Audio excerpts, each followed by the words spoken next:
اما بعد فقد قال اللہ تبارک و تعالی كما ورد فی سورۃ الجاثیہ اعوذ باللہ من الشیطان الرجیم بسم اللہ الرحمن الرحیم وَإِنَّهُ لَعِلْمٌ لِلسَّاعَةِ فَلَا تَمْتَرُنَّ بِهَا وَاتَّبِعُونِي هَذَا صِرَاطٌ مُسْتَقِيمٌ صدق اللہ العظیم رب اشرح لي صدری ویسر لي امری واحلل عقدۃ من لسانی یفقهوا قولی اللهم ربنا الہمنا رشدنا واعذنا من شرور انفسنا اللهم ارنا الحق حقا وارزقنا اتباعه وارنا الباطل باطلا وارزقنا اجتنابه آمین یا رب العالمین۔ قادیانیت سے متعلق ایک بحث کا آغاز ہو گیا تھا۔ اما بعد فقد قال اللہ تبارک و تعالی كما ورد فی سورۃ الجاثیہ اعوذ باللہ من الشیطان الرجیم بسم اللہ الرحمن الرحیم وَإِنَّهُ لَعِلْمٌ لِلسَّاعَةِ فَلَا تَمْتَرُنَّ بِهَا وَاتَّبِعُونِي هَذَا صِرَاطٌ مُسْتَقِيمٌ صدق اللہ العظیم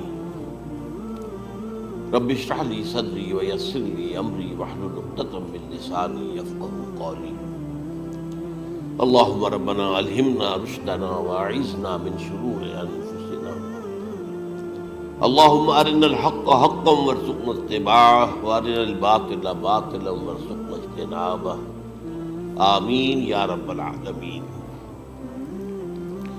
قادیانیت سے متعلق ایک بحث کا آغاز ہو گیا تھا،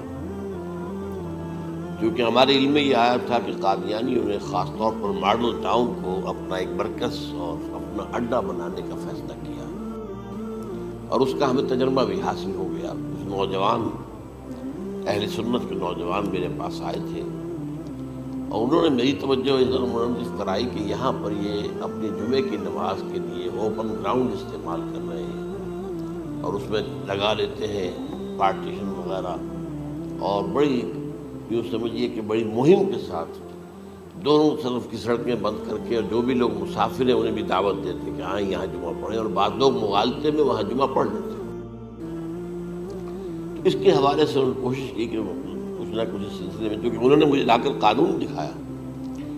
پاکستان میں جو قانون نافذ ہے وہ یہ ہے، چاہے یہ کہ وہ نافذ نہیں ہے بالفعل، لیکن ہے، قانون کی کتاب میں تو موجود ہے کہ قادیانی اپنے کوئی جو بھی ان کے نزدیک بھی ان کے مذہبی شاعر ہیں ان کو مسلمانوں کی شکل میں برملا علی الاعلان ادا نہیں کر سکتے، کیونکہ وہ تو دھوکہ دھڑی بات ہوگی کہ لوگ سمجھیں گے یہ مسلمان ہی ہے۔ اب جب انہیں، آپ کو معلوم ہے کہ ہماری پوری جو مرکزی اسمبلی تھی، نیشنل اسمبلی، اس کے فیصلے کے تحت قرار دیا گیا بالاتفاق کہ قادیانی غیر مسلم ہے، دائرہ اسلام سے خارج ہے۔ یہ تو فیصلہ ہوا پارلیمنٹ کا اس بڑے پیمانے، بعد میں پھر ضیاء الحق صاحب کے زمانے میں یہ تو ہوا تھا، آپ کو معلوم ہے، بھٹو کے زمانے میں۔ تو ضیاء الحق صاحب کے زمانے میں اسی کی گویا کہ فردر سٹیپ کے طور پر یہ بات طے کی گئی اور قانون بنا دیا گیا کہ وہ اپنی مسجد کو مسجد نہیں کہہ سکتے اور مسجد کی صورت پر نہیں بنا سکتے کہ گزرنے والے کو یہ خیال ہو کہ یہ مسجد ہے۔ اسی طرح وہ اگر کوئی اسلامی شاعر کا ارتکاب کریں گے علی الاعلان تو بھی یہ قابل تعزیر ہے، جرم ہے۔ وہ اپنے کئی احاطوں کے اندر، اپنے گھروں کے اندر جو چاہیں کریں، لیکن کھلے میدان میں آ کر تو شاعر اسلامی باہر ان لوگوں نے سب کچھ اڈاپٹ تو کر رکھا ہے۔ سب سے بڑی بات تو وہ ہے کہ انہوں نے ایک جھوٹے نبی کا اقرار کیا ہے کہ وہ نبی ہے، اس نے ہمارے درمیان فصیلہائی کر دی ہے۔ اب جو اس کو مانتے ہیں ان کے نزدیک ہم کافر ہیں۔ آپ کو معلوم ہے کہ یہ میں بیان کر چکا ہوں کہ حالانکہ قائد اعظم کا کتنا بڑا احسان تھا کہ چودھری ظفر اللہ خان کو انہوں نے فارن منسٹر بنایا پاکستان کا، لیکن جب ان کا انتقال ہوا ہے قائد اعظم کا تو اس کی جنازے کی نماز میں شریک نہیں ہوا، وہ شخص موجود رہا۔ جو دوسرے ممالک کے سفراء آئے ہوئے تھے، ظاہر بات ہے وہ مسلمان تو نہیں تھے، کوئی عیسائی تھے یا کوئی اور تھے، ہندو تھے، بدھ تھے، جو بھی تھے۔ اب چونکہ قائد اعظم کا انتقال تھا ایک مملکت کے صدر کا، تو وہ لوگ سبھی موجود تھے، لیکن ظاہر ہے کہ وہ نماز میں شریک نہیں ہوئے، وہ مسلمان تو نہیں تھے۔ ان کے ساتھ کھڑا رہا یہ شخص. اس نے یہ بات، اور جب اس سے پوچھا گیا کہ تم شریک کیوں نہیں ہو، تو اس نے کہا دیکھو بھائی، مجھے یا تو مسلمان سلطنت کا کافر وزیر سمجھ لو یا کافر سلطنت کا مسلمان وزیر سمجھ لو. میرے نزدیک یہ کافر سلطنت ہے، میں اس کا مسلمان وزیر ہوں کیونکہ میں قادیانی ہوں. اب تمہارے نزدیک یہ اسلامی مملکت ہے تو میں کافر ہوں، پھر میں اس کی نماز کیسے پڑھوں؟ تو بہرحال ان چیزوں کی وجہ سے جو دھوکہ دینے والا معاملہ ہو گیا. اور کوئی اور لوگ ہوں یہاں پہ، ہمیں ان سے تعارض نہیں ہے. عیسائی بھی ہیں، اپنی تبلیغ کرتے ہیں، کوئی خلاف ان کے رد عمل نہیں ہوتا، الا یہ کہ کہیں یہ واقعہ پیش آ جائے یا کوئی یعنی خام خواہ کو شوشہ کوئی شرارتی لوگ اٹھا لیں کہ انہوں نے قرآن کی یہ جو ہے بے حرمتی کی ہے، تو یہ تو پھر تحقیق سے معلوم ہو سکتا ہے کہ واقعہ تو کی تھی کہ نہیں کی تھی. لیکن ایک وقت میں جو اس پر تو ان کا احتجاج ہوتا ہے، لیکن یہ کہ ان کے جو ہے چرچ ہے، ان کی ساری اور تبلیغ ان کی ہو رہی ہے اور بڑھ بھی رہی ہے تعداد ان کی، لیکن اس کے خلاف کوئی رد عمل تو ہمارے یہاں نہیں. تو یہ ہے اصل میں وہ بات. تو اس پر جو گفتگو شروع ہوئی تھی، میں آج اس کی تکمیل کرنے جا رہا ہوں. حضرت عیسیٰ علیہ السلام کی دوبارہ آمد کا تعلق ہے. اس کے ضمن میں قرآن مجید میں جو نص قطعی ہے، وہ نص قطعی یہ ہے اِنَّهُ لَعِلْمٌ لِلسَّاعَةِ فَلَا تَمْتَرُنَّ بِهَا. حضرت عیسیٰ کا ذکر ہوا ہے سورہ جاسیہ میں، اور وہاں فرمایا گیا ہے کہ یہ عیسیٰ کا دوبارہ آنا قیامت کی علامت ہوگا، یعنی کہ اب قیامت بالکل قریب آ گئی ہے. اِنَّهُ لَعِلْمٌ لِلسَّاعَةِ، علم حاصل ہوگا ان کی دوبارہ آمد پر کہ اب قیامت جو ہے وہ سر پر آ گئی ہے. اچھا، اس کے ایک اور جو ہے ذرا بالواسطہ دلائل جو قرآن مجید میں آئے ہیں، ایک ان میں سے یہ ہے کہ سورہ آل عمران میں جہاں حضرت مریم کو بشارت دے رہا تھا فرشتہ کہ آپ کے ہاں ایک بیٹا ہوگا، وہ بڑی حیران تھی کہ میرے ہاں کیسے بیٹا ہو جائے گا، ماں کن تو بغیہ، میں تو کوئی بدکار عورت تو نہیں ہوں، نہ میری کوئی شادی ہوئی ہے ابھی. تو اس میں جو باتیں بیان کی تھی فرشتے نے، وہ جو بیٹا ہوگا اس کی کیا شان ہوگی، اس میں یہ الفاظ بھی آتے ہیں وَيُكَلِّمُ النَّاسَ فِي الْمَهْدِ وَكَهْلًا. وہ باتیں کرے گا، لوگوں سے گفتگو کرے گا جبکہ وہ پنگھوڑے میں ہوگا، بچہ ہوگا، گود میں ہوگا، اور کہل کے وقت. کہل کہتے ہیں جب آدمی عمر میں جو ہے 40-45 کا کسی بھی اوپر ہو جائے. آپ پہلے طفل کہتے ہیں، پھر جوان کہتے ہیں. عربی زبان میں شاب کا لفظ آتا ہے، بہت جوان، بڑی اچھی صحت میں ہے. اس کے بعد پھر ظاہر بات ہے ڈلوان شروع ہوتی ہے، یہ کہل ہے. جب بڑھاپے کے آثار شروع ہوتے ہیں، بال سفید ہونے شروع ہوتے ہیں، تو یہ کہل ہے، قبول. اب سوال یہ ہے اس گھوڑے میں بات کر دیں، یہ تو معجزہ ہے، لہٰذا اس کا ذکر یہاں پر مناسب ہے. یہ بڑے ہو کر بات کرنے کی کیا ضرورت تھی کہنے کی، وہ تو سبھی کرتے ہیں انسان. یہ اسی لیے کہ معلوم ہو کہ کہولت بھی انہیں آئے گی. حالانکہ آپ کو معلوم ہے سب مانتے ہیں، عیسائی بھی مانتے ہیں، سب مانتے ہیں. 33 برس کی عمر میں انہیں اٹھا لیا گیا. اس دور میں تو کہولت آئی نہیں، اس لیے قرآن ذکر کر رہا ہے.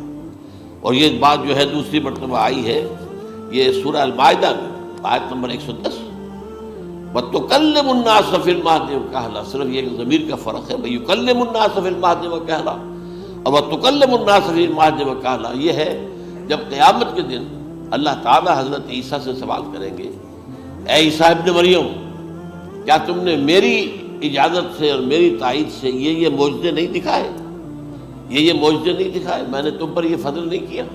اور یہ گویا کہ بالواسطہ عیسیٰ کے ماننے والوں سے خطاب ہے کہ اللہ تعالیٰ کے کتنے بڑے بڑے احسان ہوئے. اور اسی میں تم بات کرتے تھے لوگوں سے پنگھوڑے کے اندر بھی اور کہولت کی عمر میں بھی. تو یہ کہولت کی عمر کب آئی؟ حضرت عیسیٰ علیہ السلام. تو اس کے بغیر تو ممکن ہی نہیں ہے کہ وہ دوبارہ دنیا میں آئیں، پھر ان کے اوپر وہ عمر آئے اور اس عمر کے اندر بھی وہ بات کریں گے. تو یہ میرے نزدیک قرآن مجید کے اندر دلائل ہیں اس چیز کے کہ حضرت عیسیٰ علیہ السلام کی دوبارہ جو ہے آمد ہوگی. اب اس ضمن میں چاہتا ہوں کہ آج خاص طور پر جو الساعہ کی اور جو علامتیں قرآن میں آئی ہیں، یہ ضمنی مضمون ہو جائے گا، لیکن بہرحال یہ بھی ایک معلوماتی مضمون ہے کہ ایک تو یہ قیامت کی بڑی نشانیوں میں سے حضرت عیسیٰ کا دوبارہ آنا، اور کیا کیا جو ہے واقع بیان ہوئی ہیں وہ ذرا غور سے سن لیجیے۔ پہلی بات میں نے ہلکا سا حوالہ دیا تھا، ہم تو ایک لفظ قیامت بولتے ہیں، وہ قیامت جو ہے اتنا ہمارے نزدیک جامع لفظ ہے کہ جس میں وہ بھی جو زلزلۃ الساعہ آئے گا وہ بھی ہے، پھر جو نفخ روح نفخ ساق ہوگا وہ بھی ہے، لیکن قرآن مجید سے معلوم ہوتا ہے کہ یہ الساعہ ہے، وہ گھڑی جس دن کے یہاں قیامت برپا ہوگی، زلزلہ آئے گا، شدید ترین حالات آئیں گے، فوری طور پر تمام انسان بن نہیں جائیں گے۔ جو ہے اس کا نقشہ جو کھینچا گیا ہے، یا ایھا الناس اتقوا ربکم ان زلزلۃ الساعۃ شیء عظیم یوم ترونها تذہل کل مرضعۃ عما ارضعت وتضع کل ذات حمل حملها وتری الناس سکارى وما هم بسکارى ولکن عذاب اللہ شدید۔ اے لوگوں ڈرو، اللہ کا تقوی اختیار کرو، اس لیے کہ قیامت کا زلزلہ بہت سخت شے ہے، بہت بھاری شے ہے۔ ان زلزلۃ الساعۃ شیء عظیم، جب پہاڑ چل رہے ہوں گے اور جو ہے انسان جو ہیں گے وہ جس طرح پروانے ہوتے ہیں، پتنگے ہوتے ہیں، ایسے اڑ رہے ہوں گے انسان، اور اس میں یہ بھی حال ہوگا کہ لوگ جو ہے ہر جو دودھ پلانے والی ہے وہ اپنے بچے کو بھول جائے گی، ظاہر بات ہے کہ اپنی پڑی ہوئی ہے مصیبت، حالانکہ سب سے زیادہ محبوب ترین شے دنیا میں اس سے اونچی محبت نہیں ہو سکتی جو ماں کو اپنے دودھ پیتے بچے سے ہوگی، انہیں بھول جائے تذہل کل مرضعۃ عما ارضعت، اور تمہیں ایسا محسوس ہوگا کہ لوگ کسی نشے کی کیفیت میں ہیں، یعنی وہ بدحواش ہیں، وہ بدحواس ہو گئے، لیکن یہ کہ وما هم بسکارى، اور وہ مدہوش نہیں ہوں گے، ولکن عذاب اللہ شدید۔ تو یہ ہے زلزلۃ الساعہ، وہ ایک خاص وقت جو ہے، ایک خاص گھڑی جس میں کہ یہ ہونا ہے۔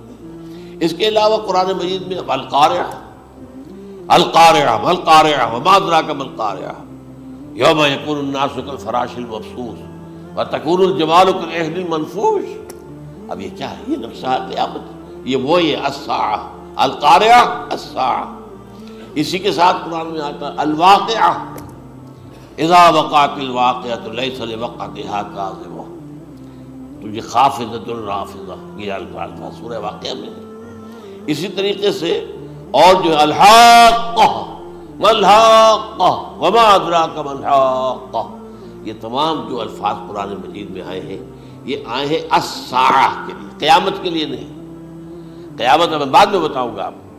چنانچہ 3 نفخے ہیں جو قرآن سے ثابت، نفخ فی الصور، اور اس نفخ فی الصور کا یہ عالم ہوگا یوم ینفخ فی الصور ففزع من فی السماوات ومن فی الارض الا من شاء اللہ، جس دن پھونکا جائے گا سور میں، اور اس وقت صورتحال یہ ہو جائے گی کہ جو بھی آسمانوں میں ہے، زمین میں ہے، سخت پریشانی اور سخت پشیمانی اور ایک طرح کی مرعوبیت اور خائف ہو کر رہ جائیں گے، الا ان کے کہ جن کو اللہ چاہے، اس کے کوئی ملائکہ مقربین ہوں گے، من فی السماوات فی الارض ہے، اس کے ساتھ ہی یہ کہہ دیا گیا ہے، لیکن یہ باقی پورے لوگوں کے اوپر، پوری مخلوقات کے اوپر ایک جو ہے گھبراہٹ کی کیفیت طاری ہو جائے گی۔ تو یہ ہے پہلا فضا۔ دوسرا فضا کیا ہے؟ فضا صعق، صعق کہتے ہیں آدمی کا بے ہوش ہو جانا۔ یہ دوسری مرتبہ جب سور پھونکا جائے گا، وَنُفِخَ فِي الصُّورِ فَصَعِقَ مَن فِي السَّمَاوَاتِ وَمَن فِي الْأَرْضِ إِلَّا مَا شَاءَ اللَّهُ، یہ ہے کہ اس کے بعد وہ سب کے اوپر موت طاری ہو جائے گی۔ یہ دوسرے سور پھونکے جانے کے بعد ہے۔ پھر ثم نفخ فیہ اخری، پھر ایک مرتبہ اور پھونک ماری جائے گی، یہ تیسرا ہو رہا ہے۔ فَإِذَا هُمْ قِيَامٌ يَنظُرُونَ، تو اچانک سب کے سب کھڑے ہوں گے اللہ کی طرف دیکھتے ہوئے۔ اب یہ جو ہے یہ ہے یوم القیامہ، قام یقوم قیامتاً، کھڑا ہونا، کیونکہ اس دن یوم یقوم الناس لرب العالمین، جس دن کے تمام انسان جو ہے کھڑے ہو جائیں گے اپنے رب کے حضور میں، جس کا نقشہ کھینچا گیا ہے اذا دکت الارض دکا دکا وجاء ربک والملک صفا صفا۔ تو یہ سب کے سب انسان بھی جو ہے موجود ہوں گے، فرشتے صفے باندھے ہوئے ہوں گے، اور اللہ تعالیٰ جو ہے اپنے خاص عرش کے ساتھ یحمل عرشہ ثمانیہ، 8 فرشتے اس عرش کو اٹھائے ہوئے ہوں گے، جبکہ یہ آسمان پھٹے گا اور اس روئے ارضی پر اللہ تعالیٰ کا نزول ہوگا۔ یہ جو ہے ہمارا یوم القیامہ یہاں ہے، یوم القیامہ ہی میں جو فیصلے ہونے یہاں ہونے، قصہ زمین برسر زمین، جو نیکیاں تم نے یہاں کمائی ہیں یا جو بدیاں تم نے یہاں جن کا ارتکاب کیا کا فیصلہ یہاں ہوگا۔ اس کے بعد واللہ عالم کچھ اور بھی چیزیں ہیں، لیکن یہ کہ وہ سب عام طور پر لوگوں کے علم میں نہیں ہے۔ میں نہیں چاہتا کہ خام خواہ کسی نئی بات سے کوئی جو ہے ذہنوں کے اندر کوئی ایک تشکیک پیدا ہو جائے، شبہات پیدا ہو جائے، لیکن یہ چیزیں جو میں نے آپ سرچ کی یہ از قرآن ثابت ہے، اسی زمین پر اترنا ہے۔ وَجَاءَ رَبُّكَ وَالْمَلَكُ صَفًّا صَفًّا، یہ سب کے سب آئیں گے، اور ملائکہ، اور اس کے علاوہ جو ہے دوسرے مقامات پر اس کا نقشہ کھینچا گیا ہے۔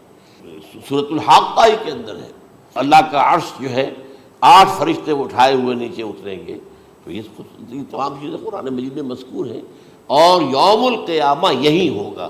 لیکن وہ ہے یوم القیامہ، ہم قیامت کہتے ہیں اس کو جس کو قرآن کہتا ہے الساعہ، الزلزلہ، الحاقہ، القارعہ، الواقعہ۔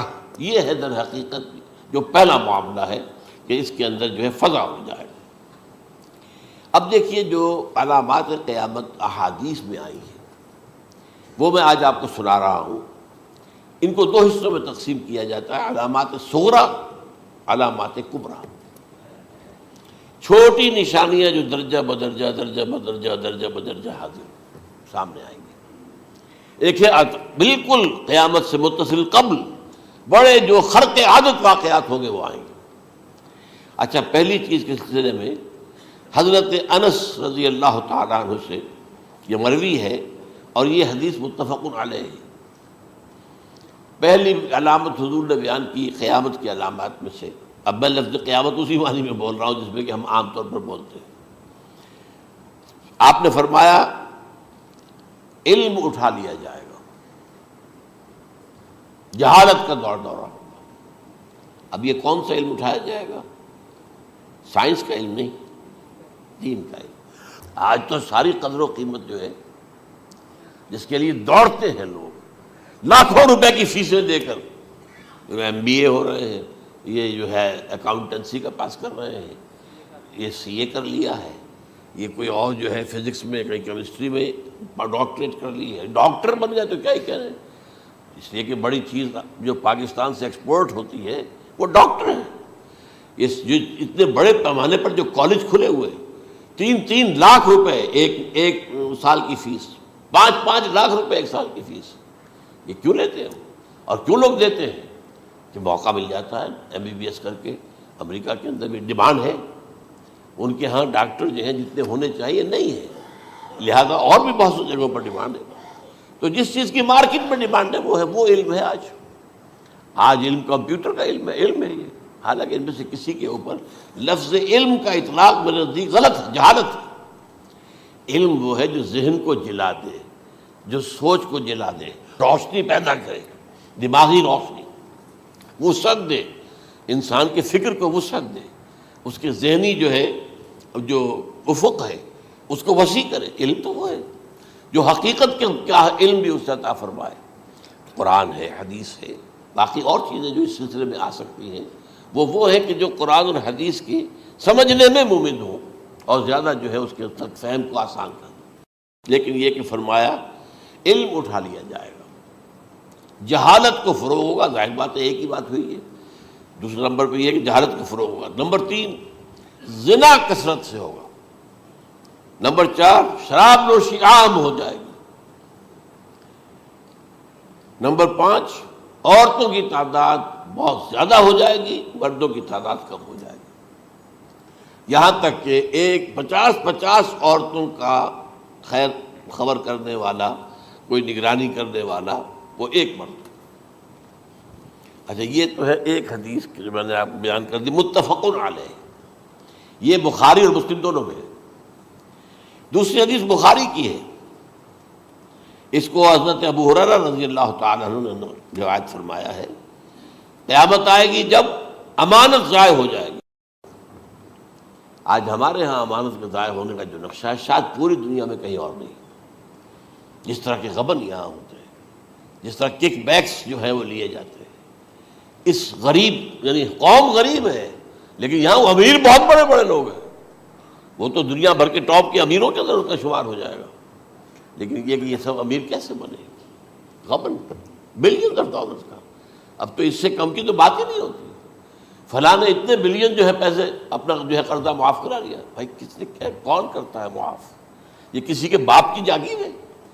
یہ پیسہ بینک کے اندر حکومت کا ہے کہ حکومت کو اختیار ہو کے وہ رائٹ آف کر دے ان کے جو ہے ان کی جائیدادیں کرو ضبط. لیکن ہوتا کیا ہے، بینک آفیسر بے ایمان ہے. وہ کہتا تھا 1 کروڑ کا قرضہ لے جاؤ، 10 لاکھ مجھے دے جاؤ، چاہے تم میرے پاس کوئی ڈاکومنٹ جو ہے ایسے نہیں دے سکتے. حالانکہ ہونا چاہیے، اتنا بڑا قرضہ لے رہے ہو تو ڈاکومنٹس یہاں پر ہمارے سامنے لاؤ کہ اگر تم نہ دے سکو تو ہم ان ڈاکومنٹس کے ذریعے سے تمہاری جائیداد، تمہاری کوئی جاگیر، تمہاری کوئی اور چیز اس کو قبضہ کریں. جب وہ وقت آتا ہے دیکھتے ہیں تو یہ ڈاکومنٹس ہی فیک ہیں. اللہ اللہ خرچ کیا کرے گا کوئی؟ بینک کا باپ بھی واپس نہیں لے سکتا.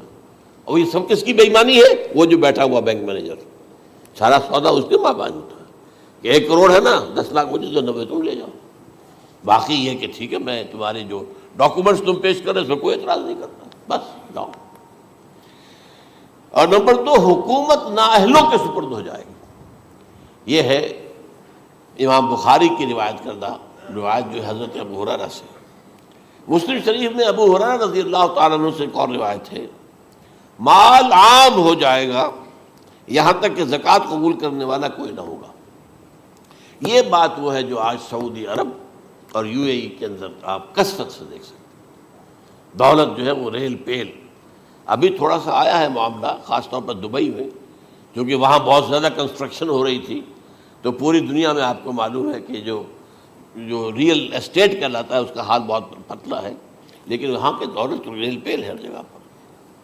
اور سب سے اہم متفق علیہ روایت. متفق علیہ کیا؟ وہ تو حضرت عمر سے بھی مروی ہے، ابن عمر سے بھی مروی ہے، ابن عباس سے بھی مروی ہے، ابو ہریرہ سے بھی مروی ہے، عبداللہ ابن مسعود سے بھی مروی ہے رضی اللہ تعالیٰ عنہ اجمعین. اور یہ وہ حدیث ہے جسے کہا جائے حدیث جبرائیل، جسے ام السنہ بھی کہا گیا. اس میں جو آخری سوال کیا حضرت جبرائیل نے حضور سے، چوتھا، پہلا یہ تھا کہ اسلام کیا ہے مجھے بتائیے، ایمان کیا ہے، اس کی حقیقت کیا ہے یہ مجھے بتائیے. تیسرا احسان کیا ہے یہ بتائیے. چوتھا یہ کہ قیامت کے بارے میں بتائیے کب ہوگی. حضور نے فرمایا کہ اس کے بارے میں جس سے سوال کیا جا رہا ہے وہ اس سے زیادہ نہیں جانتا جو کہ سوال کر رہا ہے. اب اس کے کئی مفہوم ہو سکتے ہیں کہ بہرحال یا تو حضرت، چونکہ بعد میں معلوم ہوا کہ حضور نے پہچانا نہیں کہ یہ جبرائیل ہے، بلکہ جب سوال جواب ہو کر وہ چلا گیا شخص تو اچانک حضور کے ساتھ ذرا ردو ہو ہی لیا، ذرا بلانا اس کو دوبارہ لانا. اب جو دیکھا کہ وجود ہی نہیں اس کا. آسمان نے اس کو چکھ لیا، زمین نے نگل لیا، کیا ہوا ہے؟ پھر آپ نے یہ جبرائیل تھے جو تمہیں تمہارا دین سکھانے آئے تھے جبکہ تم سوال نہیں کر رہے ہو. یہ بڑے بیسک کوسچن تھے، اس لیے کہ دنیا کے ہمارا نظام اسلام پر ہے، ایمان پر نہیں ہے. اس لیے کہ ایمان کو ویریفائی کر ہی نہیں سکتے. کیسے پتہ ہوگا اس میں ایمان ہے یا نہیں ہے؟ کوئی آلہ نہیں ہے، کوئی الیکٹروکارڈیوگرام ابھی تک ایسا نہیں ہے، کوئی جو ہے اور جو طریقے چل رہے ہیں وہ تو ان کے ذریعے سے یہ تو نہیں معلوم ہو سکتا ایمان ہے کہ نہیں. لہذا یہاں کا سارا نظام اسلام پر ہے. شہادت اللہ الہ الا اللہ وان محمد رسول اللہ. پھر ایک نظام بنا دیا، وہ اقام الصلاۃ و ایتاء الزکوٰۃ و صوم رمضان و حج البیت. اس میں بھی یہ ہے کہ اگر کوئی نماز کو نہیں مانتا تو کافر ہوگا، لیکن نماز پڑھتا نہیں ہے تو کافر نہیں ہے، فاسق ہے، فاجر ہے، گناہ گار ہے، کمزور مسلمان ہے.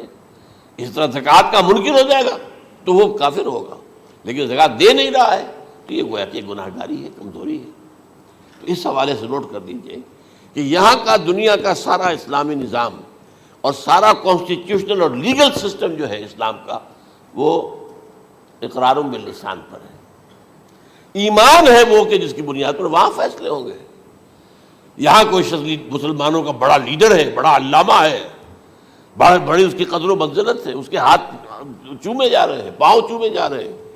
ہو سکتا ہے وہاں کہا جائے دفع ہو جاؤ، تمہارے دل میں ایمان نہیں تھا، تم نے یہ سب کچھ کیا تھا اس لیے کہ کہا جائے کہ بڑے عالم ہو، اور یہ کہا جا چکا فقط قیلا. اب یہاں کچھ نہیں ہے تمہارے پاس. پھر فرشتوں کو حکم ہوگا کہ اس کو گھسیٹتے ہوئے جہنم میں ڈال دیں. 3 باتیں بیان کی آپ نے. یہی حشر اس کا ہوگا مالدار کا. اللہ پوچھے گا میں نے تمہیں بہت مال دیا، تم نے کیا کیا؟ وہ کچھ گنوانا شروع کرے گا، اللہ فرمائے گا جھوٹ بول رہا، قذبتا، تم نے یہ خیرات و صدقات اس لیے کیے تھے کہ تمہاری سخاوت کے ڈنکے بج جائے، تعریفیں کی جائے، وہ کی جا چکی، دنیا میں ڈنکا بج گیا، یہاں کچھ نہیں ہوا، وہ نیت دل میں کچھ اور تھی تمہارے۔ میں لیس البر ان تولوا وجوہکم والا قرآن مجید کا سبق ہمارا منتخب نصاب کا نمبر 2 بڑی تفصیل سے بیان کیا۔ یہی معاملہ ہوگا اس عالم کا، اللہ فرمائے گا میں نے تمہیں علم دیا، تم نہیں، وہ کہے گا میں نے علم پھیلایا لوگوں میں ہدایت کی، جھوٹ بول رہے ہیں، تم نے تو صرف اس لیے کیا تھا، تمہاری نیت یہ تھی کہ بڑا عالم شخص ہے، بڑا فاضل شخص ہے، تو یہ سب کہا جا چکا۔ تو وہاں کا معاملہ جو ہے وہ اسلام پر نہیں ہے، یا آپ دکھائیں گے دیکھیے میرا آئیڈینٹی کارڈ، اس پہ اسلام میرا مذہب لکھا ہوا ہے، یا یہ میرا پاسپورٹ ہے، آئیڈینٹیفیکیشن کے لیے دنیا میں عام طور پہ یہ چیزیں ہوتی ہیں، کوئی تعلق نہیں۔ آخرت کا معاملہ کسی اور شے پر ہے، وہ تو ایمان دل میں ہے، اور تمہارے تمام جو حرکات ہیں، اعمال ہیں، ان سب کے اندر جب تک کہ اصل جو قوت متحرکہ ہے وہ اللہ کی محبت نہ بن جائے، اخلاص للہ، بحب اللہ للہ، اور یہ کہ یہ تمام چیزیں جیسا کہ فرمایا، ایک حدیث بڑی پیاری ہے، ایمان کی تکمیل کی علامت کیا ہے؟ فرمایا من احب للہ وابغض للہ ومنع للہ واعطى للہ فقد استکمل الایمان۔ جس شخص کے نے محبت جس سے بھی کی، اللہ کے لیے کی، اپنے مفادات کے لیے نہیں، رشتہ داری کی بنیاد پر نہیں، محبت اوپر ہو جائے، رشتہ دار کا حق ہے دو، بیوی کے حقوق ہیں دو، لیکن محبت یہ اللہ کے لیے ہو کہ فلاں شخص سے مجھے محبت اللہ کے لیے، اور اگر نفرت رکھی تو اللہ کی وجہ سے رکھی، اس لیے رکھی کہ وہ اللہ کے دین سے دور ہے، وہ اللہ کے راستے پر نہیں آ رہا ہے، وہ فسق و فجور کی جو ہے زندگی کو آ رہا۔ اس میں بھی یہ ہے کہ یہ نہیں ہے تعلق قطع کر لو، تعلق قطع کرو گے تو تبلیغ اور اصلاح کا موقع کہاں رہے گا، لیکن دلی محبت نہیں ہوگی اس سے۔ تو اگر محبت ہے تو اللہ کے لیے، اور نفرت ہے تو اللہ کے لیے، اور کسی کو کچھ دیا ہے تو اس لیے کہ اللہ کا حکم ہے کہ دوں، اور کسی سے کچھ روکا ہے تو اس لیے کہ اللہ کا حکم ہے کہ روکوں، اس کو نہیں دینا ہے۔ فقد استکمل الایمان، تو اس شخص نے ایمان کی تکمیل کر لی۔ یہ ہے اصل جو ڈیسائیڈنگ فیکٹر ہے، وہ یہ ہے۔ اور اس ایمان کی پہلی علامت کیا ہے؟ کیسے معلوم ہو میرے اندر ایمان ہے؟ پہلی علامت سب سے کم تر درجے کا ایمان، اس میں فرمایا گیا اذا اساءت کا سیئۃ وحسنت کا حسنۃ فانت مومن، اگر کوئی اچھا کام کر کے خوشی ہو اور کوئی برا کام ہو جائے تو ملامت ہو، یہ کیا کر بیٹھا، یہ میں نے کیا کیا ہے، یہ مجھے نہیں کرنا چاہیے تھا، یہ اگر احساس ہے نیکی اور بدی کا تو تمہارے اندر ایمان ہے۔ یہ ایمان ہے ادنا درجے کا، اور وہ ایمان من احب للہ ہے وابغض للہ ہے واعطى للہ ہے ومنع للہ ہے فقد استکمل الایمان۔ اچھا، یہ جو متفق علیہ حدیث ہے جو حضرت جبرائیل کی ہے، اس میں پھر انہوں نے کہا کہ اچھا اگر آپ مجھے یہ کب ہوگی قیامت نہیں بتا سکتے تو اس کی کچھ علامتیں بتائیے۔ یہ بڑی عظیم کیونکہ یہ تو تمام احادیث کے اندر میں نے عرض کیا نا کہ سب سے زیادہ صحابہ سے منقول ہے، اور آپ نے فرمایا کہ جب لونڈی اپنی مالکہ کو جنے گی اور تم دیکھو گے کہ ننگے بدن ننگے پیر بھوکے ننگے بھیڑوں اور بکریوں کو چرانے والے اونچی سے اونچی عمارتیں بنانے میں ایک دوسرے کا مقابلہ کریں گے۔ اذا تلد الامۃ ربتها، کیا بات ہے، یہ خاص الفاظ کیوں کہے گئے؟ اولاد والدین کے سامنے دب کر رہتی تھی، کبھی سینہ تان کر بات نہیں کرتے تھے، ٹھیک ہے کوئی بات آپ مان نہیں سکتے، ابا جان یہ بات تو میں نہیں کر سکتا، یا فرض کیجئے کہ وہ آپ کو کسی نیکی سے روک رہے ہیں، کہ دینی کام سے روک رہے ہیں، ابا جان یہ تو میں نہیں کروں گا، یہ تو دین کا فرض ہے، یہ کہیں آپ، اور ڈٹ کر کہیں اور جمیں اس پر، لیکن یہ کہ کوئی سرکشی کا انداز نہ ہو، ایسا نہ ہو کہ اپنے جناب سینے کو تان کر کے کھڑے ہو جائے، میں نہیں کروں گا، یہ نہیں، یہ غلط ہو جائے۔ اچھا، اولاد میں بیٹی جو ہوتی تھی وہ زیادہ سبارڈینیٹ، سبمسو، بات ماننے والی، کہیں بھی سر اونچا نہ کرنے والی. اور آخری دور میں کیا ہوگا؟ بیٹیوں سے مائیں ڈریں گی، انہیں ٹوک نہیں سکتی کسی بات پر، پتہ نہیں کیا بک دے، کیا بکواس کر دے. یہ تو ہمارے ہاں ہو گیا ہے. باہر کیا ہے؟ تو آپ یہ بھی نہیں پوچھ سکتے. آپ کی 13 برس کی لڑکی آئی ہے رات کو 1 بجے، نہیں پوچھ سکتے کہاں رہی ہو، یہ رات کہاں گزاری، پوچھ ہی نہیں سکتے. یہ پوچھنا بھی جرم ہے. اپنے چھوٹے بچے کو آپ نے ایک تھپڑ مار دیا، تہذیب ہے، سکھانا ہے، غلط کام کیا ہے، اس کی سرزنش ہو رہی ہے، فوراً وہ اگر ایک فون کر دے گا پولیس آئے گی، بچے کو لے جائے گی، اسے لا کر کہیں اور جو ہے ڈپازٹ کرے گی، اور آپ پر مقدمہ چلے گا، آپ کو اس کی سزا بھگتنی ہوگی. ظاہر بات ہے کہ پھر وہاں سرکشی کا کیا عالم ہوگا. پھر اولاد کہاں سر جھکائے گی، کس درجے میں جھکائے گی؟ اس کی تربیت عثمانی میں ہوئی نہیں. تو ان تلد الامۃ ربتہا، گویا کہ بیٹی کے نزدیک ماں جو ہے وہ ایسی ہو جائے گی جیسے لونڈی. گویا کہ لونڈی نے ایک اپنی مالکہ کو جنم دیا ہے، بیٹی مالکہ بن جائے گی اور ماں جو ہے لونڈی بن جائے گی. اور دولت کی ریل پیل کا ابھرتا دکان، یہ جو بھوکے ننگے اور مفلس، کیا حال تھا 100 برس پہلے، انہیں کھانے کو کچھ نہیں ملتا تھا. یہ مشرقی ساحل پر تھے، یہ سوائے یہ کہ مچھلیاں پکڑ لی، اللہ خیر اللہ وہ کھا لی، یا کہیں ان کو بیچ دیا، کوئی بنڈی لگ گئی، بنڈی لگ جاتی تھی وہاں، اور کیا تھا. اور مغربی ساحل پہ کیا ہوتا تھا؟ ساری ان کی معیشت حج کے گرد گھومتی تھی. حاجی آئے ہیں، خریداریاں کر رہے ہیں، اور آپ کو معلوم ہے پوری دنیا سے مال پہلے بھی پہنچتا تھا وہاں. آپ کو جو ہے ہر ملک کے ہر کونے کا پھل وہاں مل جائے گا آج بھی. اور وہاں پر یہ ہے کہ سب سے بڑی بدوؤں کے لیے سب سے بڑی بات کیا تھی؟ قربانی کا گوشت. اسے وہ سکھاتے تھے، سخت چمڑے کر کے کھاتے تھے. یہ ان کا حل تھا. آج جا کر دیکھیے نئے شہر بن رہے ہیں، امریکنز کو کانٹریکٹ دیے جا رہے ہیں، بالکل ماڈرن شہر بنا دو.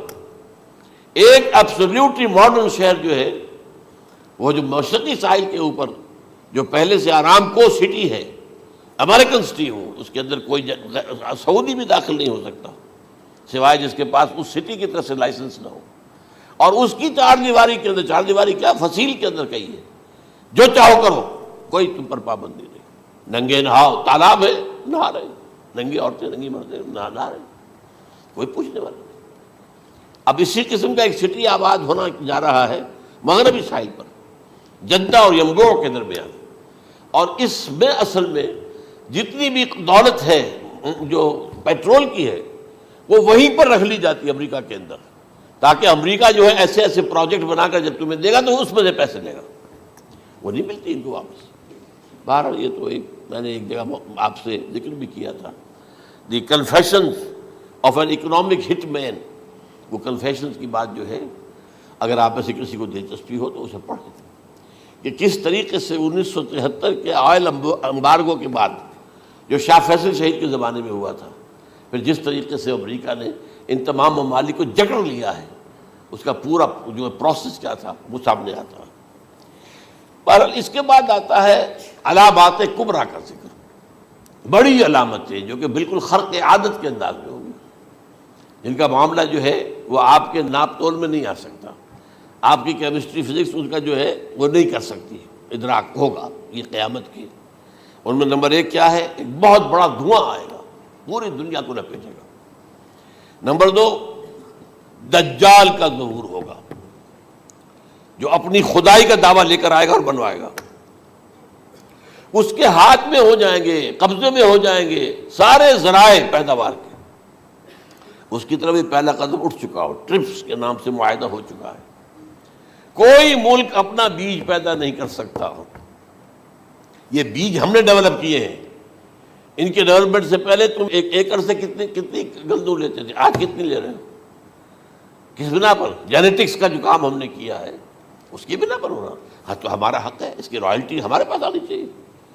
لہذا صرف ان اداروں سے، ملٹی نیشنل سے خریدا جائے گا بیج، اور بیج بھی وہ دیں گے وہ کہ جس سے جو فصل اگے گی وہ بیج نہیں لا سکتے، وہ بیج کا کام نہیں کر سکتے. جیسے آپ کو معلوم ہے کہ آپ کے یہاں جو گوشت کھایا جاتا ہے مرغے کا، تو مرغا وہ جو ہے اس میں مرغا ہو یا مرغی ہو اس کے اندر کوئی وہ کیفیت ہی نہیں ہے. ان کے انڈے جو ہے ان سے آپ بچے حاصل نہیں کر سکتے. ہے تو انڈا، دیکھنے کو تو انڈا ہے لیکن وہ بنڈا جو ہے اس سے بچہ تو نہیں حاصل کر سکتے. ایسے ہی وہ گندم کا بیج لیں گے نظر آئے گی گندم، لیکن اس کے اندر وہ صلاحیت نہیں ہے کہ اس سے جو فصل ہوئے گی اس کا نتیجہ جو ہے وہ بھی آپ لے سکیں. یہ ہونا ہے اللہ جانے، قدم اٹھ رہے ہیں ادھر. پھر یہ ہے کہ دابۃ الارض، زمین سے ایک حیوان نمودار ہوگا، زمین شق ہوگی. ابھی میں کہہ رہا ہوں خرق عادت ہے، یہ چیزیں وہ نہیں ہیں جو ہماری کسی حساب کتاب میں جو باتیں پہلے آئی ہیں وہ تو حساب کتاب میں آ رہی ہیں، ساری سمجھ میں آ رہی ہیں، ساری چیزیں مشاہدہ ان کا ہو رہا ہے. لیکن یہ ہے کہ دابۃ الارض، یہ کہتے ہیں کہ کوہ صفا، اس میں تو نہیں ہے حدیث میں، کوہ صفا پھٹے گا اور اس میں سے ایک حیوان دابہ وہ ظاہر ہوگا. تو اسی لیے فرمایا ہے وَإِذَا وَقَعَ الْقَوْلُ عَلَيْهِمْ أَخْرَجْنَا لَهُمْ دَابَّةً مِّنَ الْأَرْضِ تُكَلِّمُهُمْ، تو ہم اندر سے پیٹ کے چیر کر زمین کے پیٹ کو ایک حیوان کو برآمد کریں گے جو انسانوں سے بات کرے گا، گفتگو کرے گا. نمبر 4 طلوع الشمس من المغرب، یہ بھی خرق عادت.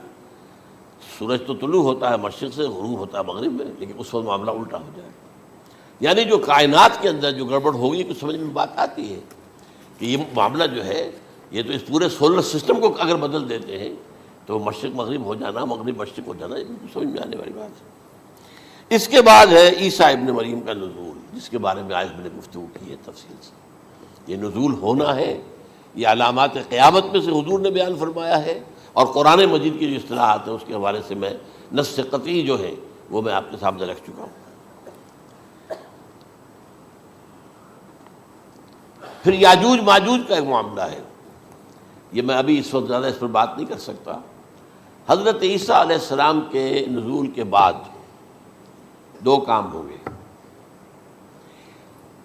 یہودیوں کا قلع قمع ختم، تمام یہود، ایک کام تو یہ ہونا ہے. اور نمبر 2 عیسائیت کا ختم ہو جانا. عیسائیت کی نفی کر دیں گے، بھائی تم مجھے خدا کا بیٹا بنائے بیٹھے ہو، میں تم خدا کا بیٹا نہیں ہوں، میں تو اس کا بندہ ہوں، رسول ہوں. میں نے تم سے کب کہا تھا کہ مجھے خدا کا بیٹا بناؤ. نمبر 2 یہ کہ وہ خنزیر کو قتل کر دیں گے، یعنی یہ تم نے خنزیر کب سے کھانا شروع کر دیا؟ میں تو تم کو نکاح اجازت دے کر گیا تھا، یہ تو شریعت موسوی میں حرام تھا، اور میں کہہ کر گیا تھا کہ یہی شریعت تم پر لاگو رہے گی. ہاؤ کم تم نے کیسے کی؟ آج بھی بہت سے رومن کیتھولکس جو ہے وہ سور نہیں کھاتے، وہ اس میں ہے ان کے اندر کچھ نہ کچھ بات جو ہے جو حضرت عیسیٰ کی تعلیمات کا کچھ اثر ان کے ہاں ہے. میں تو ایک مرتبہ، یہ 1971 کی بات ہے، 4-5 دن کے لیے برسلز میں رکا تھا، اس لیے کہ وہاں مجھے ایک صاحب نے خط لکھا تھا کہ وہاں ایک نوجوان ہے، ابھی اس ایمان لایا ہے، اور اس کے کچھ مسائل ہیں، ہم کوشش کر رہے ہیں ان کے مسائل حل کریں. آپ بھی جا رہے ہیں. میں انگلینڈ جا رہا تھا تو واپسی پر آپ ان کے یہاں چند دن ٹھہرے. میں حیران ہوا. ویسے اس نے مجھے اپنے گھر ٹھہرایا نہیں، اس لیے کہ ماں باپ تو اس کے کرسچن تھے، اور پولیس کا چیف آفیسر اس کا باپ تھا، چیف آف پولیس فورس. اس نے مجھ سے 1 دن کھانے پہ بلایا، ویسے ہوٹل میں ٹھہرایا مجھے. اس نے کہا آپ اطمینان سے یہاں کھانا کھائیں، اس گھر میں نہ آج تک کوئی شراب کی بوند آئی ہے اور نہ ہی کوئی بوٹی آئی ہے سور کی. Roman Catholics.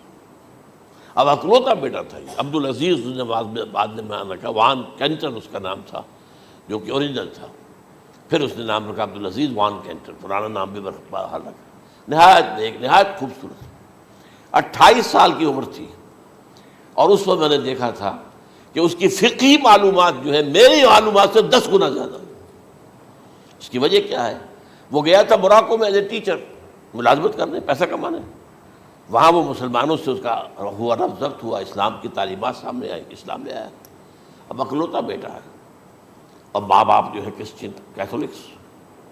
جب وہاں سے واپس آیا تو پھر کہتے ہیں کہ ہمارے درمیان ایک معاہدہ ہے، وی آر لیونگ ٹوگیدر، لیکن یہ معاہدہ ہے ہم مذہب پہ بات نہیں کریں گے، بس باقی جو بھی ہے وہ ساتھ رہ رہے ہیں.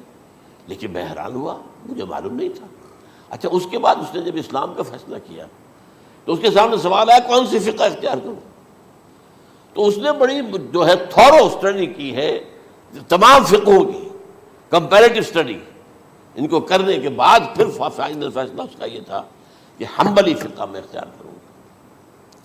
4 فقہوں میں سب سے لیٹسٹ حنبلی ہے، یعنی حنفی نمبر 1، پھر مالکی نمبر 2، پھر اس کے بعد شافعی نمبر 3، پھر یہ امام احمد ابن حنبل ہے۔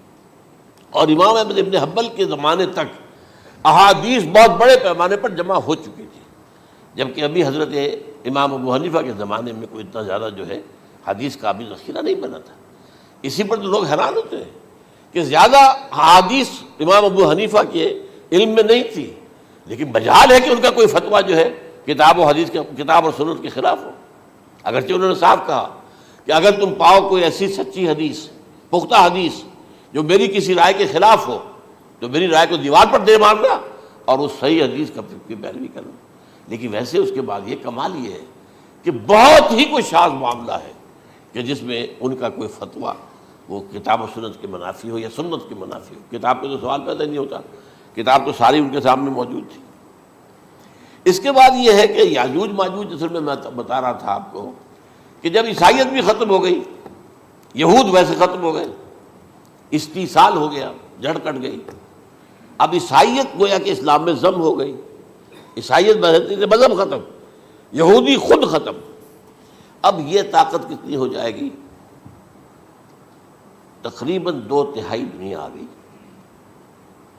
تمام اب عیسائی 2 ارب کے قریب ہیں، 1 ارب 90 کروڑ ہوں گے، یا مسلمان بھی 1 کروڑ 50-60 لاکھ ہیں، دونوں کو جوڑ لیجیے کتنے ہو گئے؟ 6 ارب کل آبادی ہے۔ لیکن اس کے بعد آتا ہے یاجوج ماجوج کا خروج۔ یہ یاجوج ماجوج میرے نزدیک چائنا اور رشیا ہے، ان کی مجموعی طاقت اتنی ہوگی، اور یہ اس طرح آئیں گے ہر اونچائی پر سے اترتے ہوئے، پھسلتے ہوئے۔ جیسے 1962 میں جب وار ہوئی تھی بٹوین چائنا اینڈ انڈیا 1962 میں، تو وہ اس وقت کا نقشہ مجھے آج بھی اخبارات میں پڑھتا تھا تو یاد، waves after waves of Chinese soldiers were coming down the slopes of Himalayas۔ یہ تو وہ ہے نا جن کی تعداد کا کوئی حساب نہیں ہے، اور رشیا اور یہ مل کر جو ہے، میرا اندازہ یہ ہے کہ جب پہلے ملحمۃ العظمیٰ ہوگی وہ عیسائیوں اور مسلمانوں کے درمیان، اس وقت یہ دونوں پاورز نیوٹرل رہیں گی، لیکن غالباً یہ بات طے کر لیں گی کہ ویپنز آف ورلڈ جو ہے ماس ڈسٹرکشن، یہ استعمال مت کرنا۔